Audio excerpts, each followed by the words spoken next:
que o Mestre Jesus, o anjo da guarda de cada um de nós, e a espiritualidade que assiste a essa casa,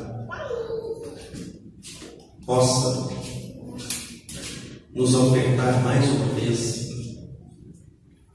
as vibrações necessárias para que a nossa reflexão possa alcançar efetivamente um resultado salutar para as nossas vidas. Não necessariamente pelas palavras que aqui serão ditas, mas com certeza pelas reflexões que cada um de nós faz no silêncio da própria consciência, nesses instantes que nos são oportunizados o tema para esta noite. Falar do Evangelho segundo o Espiritismo demanda de nós uma subtração do nosso próprio existir. Nós precisamos ter a coragem de procurar retirar dos testemunhos de Jesus, das suas parábolas, das suas lições, algo que está ainda fora das nossas conquistas e realizações já construídas. Portanto, quando nós entramos numa reflexão sobre o Evangelho, capítulo 15, que trata da caridade e da salvação, nós precisamos retirar o nosso coração para um outro ambiente. E para isso, melhor do que as palestras é a leitura que nós fazemos conosco mesmo, diante de um livro, com toda a liberdade para viajarmos nesse convite que o Evangelho nos faz. Porque nós estamos ainda muito com os pés firmados nos nossos problemas, nas nossas escolhas do passado, nas dificuldades que nós mesmos criamos e muitas vezes não temos a capacidade de enxergar a luz e a saída.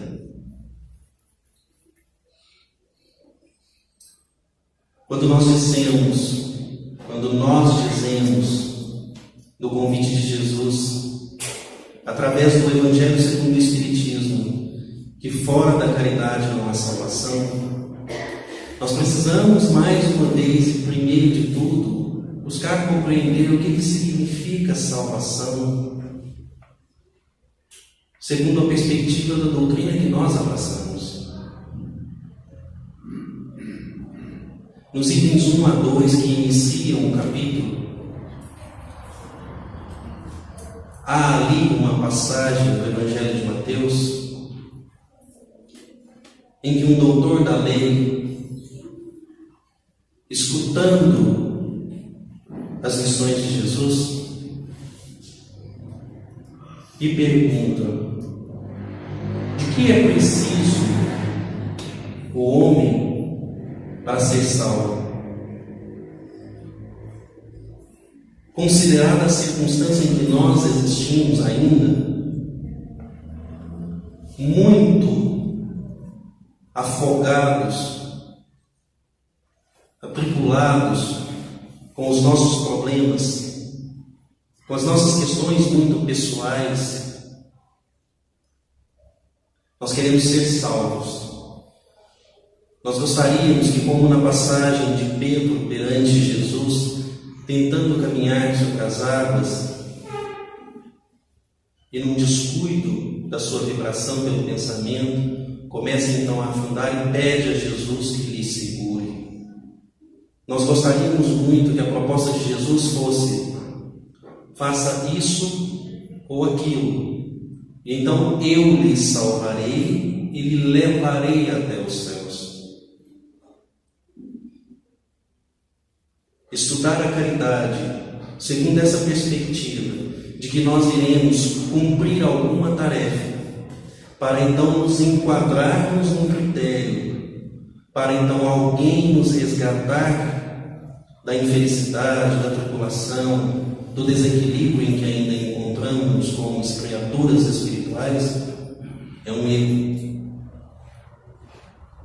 Precisamos começar fazendo essa compreensão adequada de que é a consciência de cada um de nós que precisa procurar ajustar-se para encontrar o céu que representa a verdadeira salvação. O céu interior que independe das condições e dos lugares onde nós poderemos estar e as pessoas com as quais nós poderemos conviver. Esse é o testemunho da autossalvação que Jesus nos dá encarnado entre nós,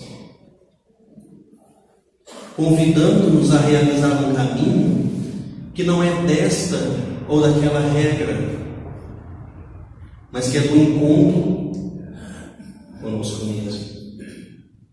Por isso, essa passagem do Evangelho segundo o Espiritismo, que traz essa lição de Jesus, a qual é seguida pela parábola do bom samaritano, ela precisa encontrar em nós a porta do coração aberto para uma transformação de verdade. Algo que seja íntimo, essencial, e não superficial, relativo a atitudes. Porque, na verdade, este é o principal foco da crítica de Jesus enquanto esteve encarnado entre nós. A postura dos fariseus, dos saduceus, que davam todo o valor a determinadas questões práticas, mas que não tinham a coragem de acolher um propósito novo na intimidade dos seus sentimentos, da sua vivência, da sua consciência. É muito fácil nós, ainda nos dias de hoje, em que parece que esse tema está desatualizado, encontrarmos na palavra Jesus, em algumas frases, em alguns locais para nós frequentarmos, em alguns grupos com os quais convivemos, uma resposta rápida para dizer para nós que nós estamos caminhando um caminho adequado e que nós estamos diante de uma possibilidade bastante efetiva de sermos salvos.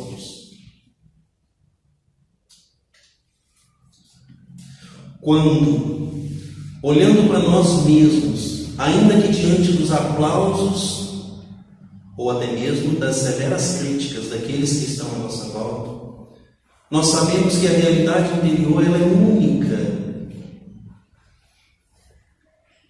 incomunicável, e somente nós poderemos dizer dessa nossa realidade interior. Por isso, é muito importante que além da leitura, além da palestra, além do curso, além das atividades assistenciais da casa ou as que nós realizamos individualmente, nós consigamos enxergar como está o coração que anda pelo nosso dia a dia. O coração que faz, o coração que fala, o coração que abraça, o coração que às vezes braveja. Nós somos muito mais e muito diferentes daquilo que nós estamos em casca e superfície na maioria dos nossos momentos. Por isso a meditação, a reflexão, o tempo para nós mesmos. Na passagem que nós mencionamos, há ali um instante em que o doutor então dizia: Mestre, o que preciso fazer para possuir a vida eterna? Então nós começamos o título falando em salvação, de que é preciso para ser salvo. Mas na passagem, o que o doutor diz é vida eterna. E aí nós queremos mostrar que há um termo mais adequado para o nosso momento atual, em que inúmeros estudiosos vêm contribuindo complementarmente com a codificação de Kardec e até mesmo pós-Chico Xavier, no sentido de nós olharmos para a consciência, para o eu consciente, e entender que nós não estamos procurando a vida eterna como algo que se dá a partir de um estado. Eu vou viver essa vida dessa forma, eu vou frequentar determinado centro, eu vou seguir uma determinada teoria, eu vou fazer determinadas práticas para que eu possa conquistar a vida eterna. Na verdade, nós já somos imortais. E a vida eterna, assim como a salvação, são termos que dizem muito mais de um estado íntimo de consciência ajustada.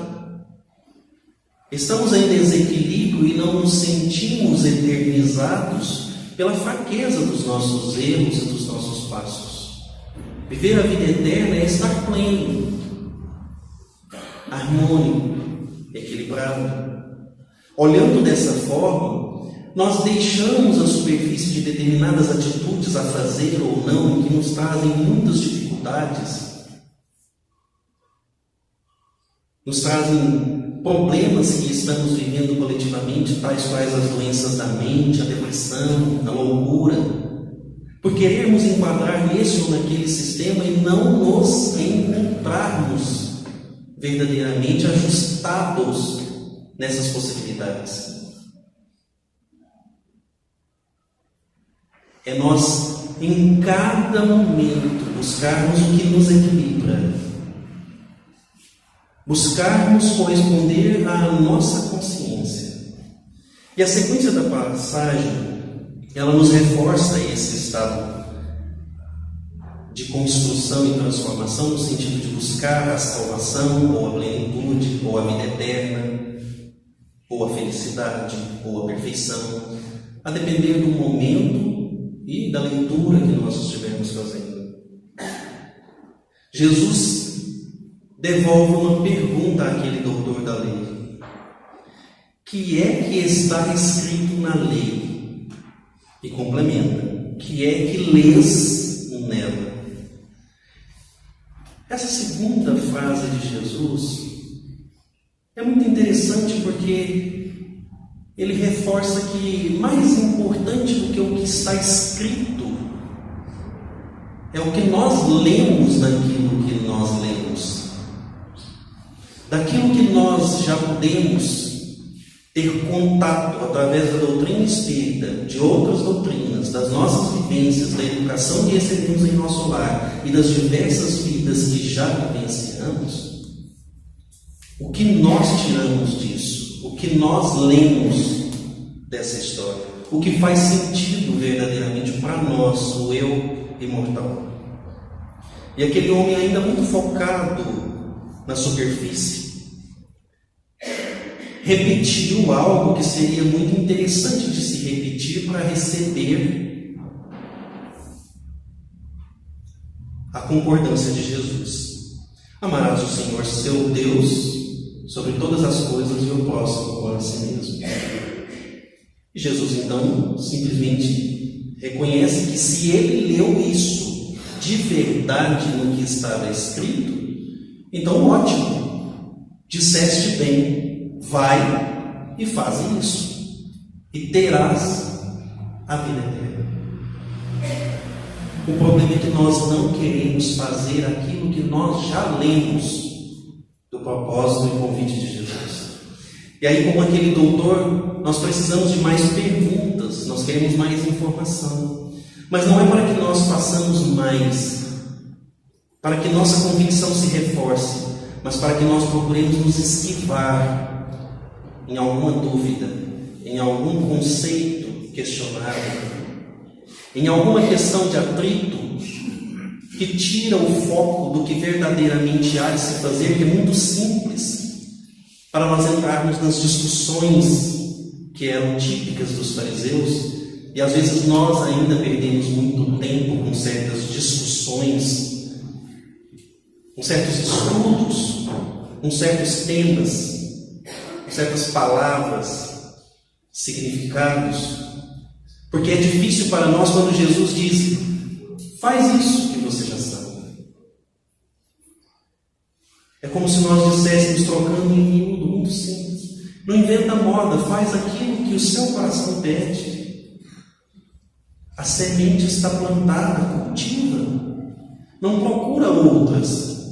Põe ela para crescer.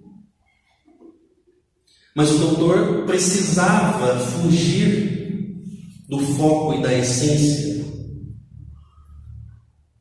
do assunto. Então me dizem, Mestre Jesus, quem é o próximo? Será que nós ainda não estamos, após tanto tempo, não só da passagem de Jesus, porque nós provavelmente não somos espíritos criados à época de Jesus. Então, de toda a nossa história antes da encarnação de Jesus e mais 2000 anos, será que nós ainda ficamos perguntando quem é o próximo de que a lei fala e que Jesus reafirma como sendo o objeto sublime do nosso amor? Então Jesus conta a ele e a todos nós a parábola do bom samaritano. Nela aparece o ladrão, aparece um homem que não tem classificação específica na parábola de Jesus, e não é à toa, porque muito provavelmente esse sujeito não precisa ter qualquer classificação.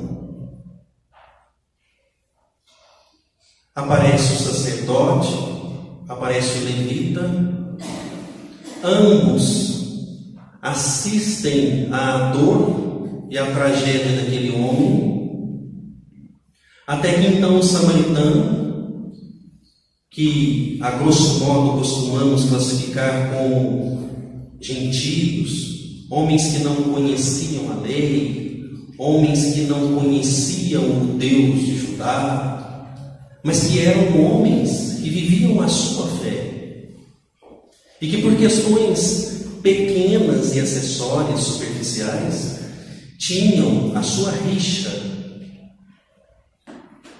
com os judeus, e aí eram menosprezados. E Jesus quis trazer justamente esses, não só pelo fato de mostrar que os menosprezados podem ter atitudes significantes, mas tem um ponto interessante que é justamente dizer: as discussões de vocês a respeito de algumas questões práticas de como adorar a Deus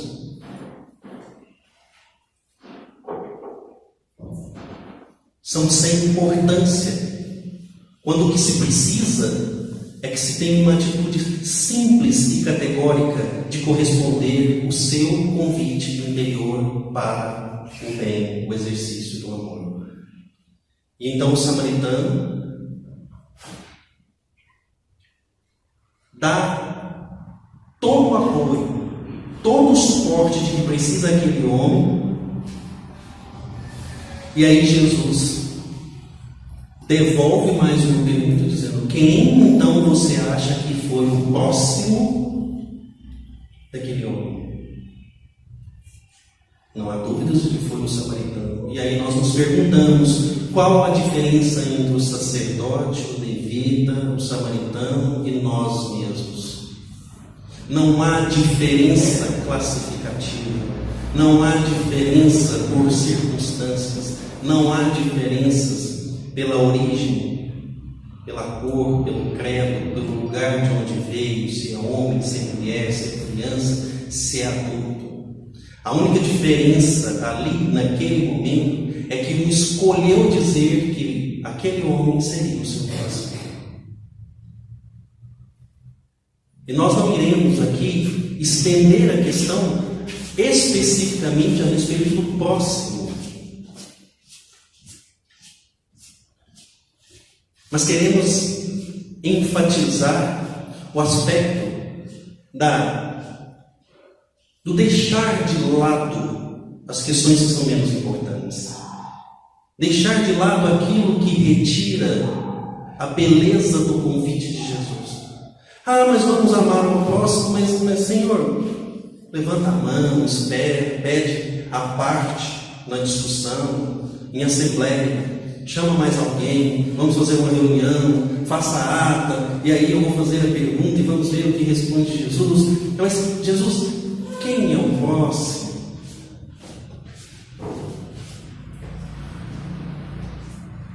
A gente sai de casa levantando com o pé direito, eu levanto com o pé esquerdo, porque eu sou canhoto.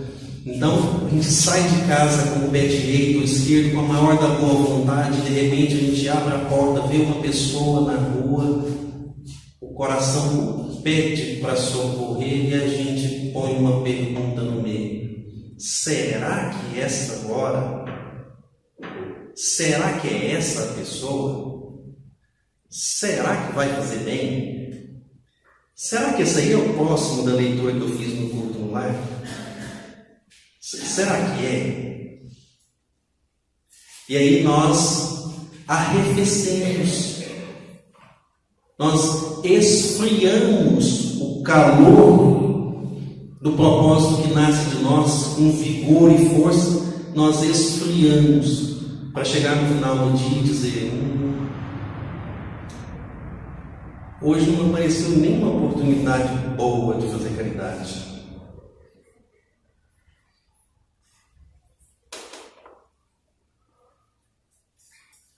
Enfim, como em todas as lições do Evangelho, em todas as lições de Jesus, Jesus se aprofunda nos valores. Jesus não trata de regras. Ele fala de valores profundos, nos quais nós não temos nenhum medo, não precisaríamos ter nenhum medo de nos fundamentar nas nossas decisões, porque são valores eternos, essenciais, inquestionáveis.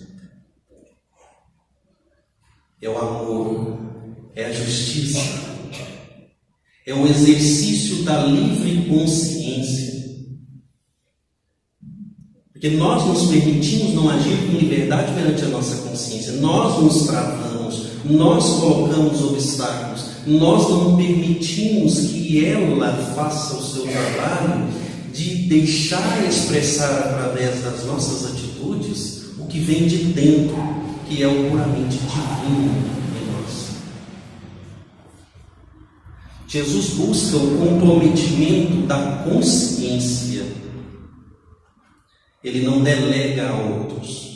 Então, quando alguém chegava próximo a Jesus e ele tinha ou esperava passar uma orientação, ele jamais dizia assim: faça igual o fariseu vai te falar. Vai lá na reunião dos fariseus e vê o que eles fazem. Olha para ti mesmo e segue a sua consciência.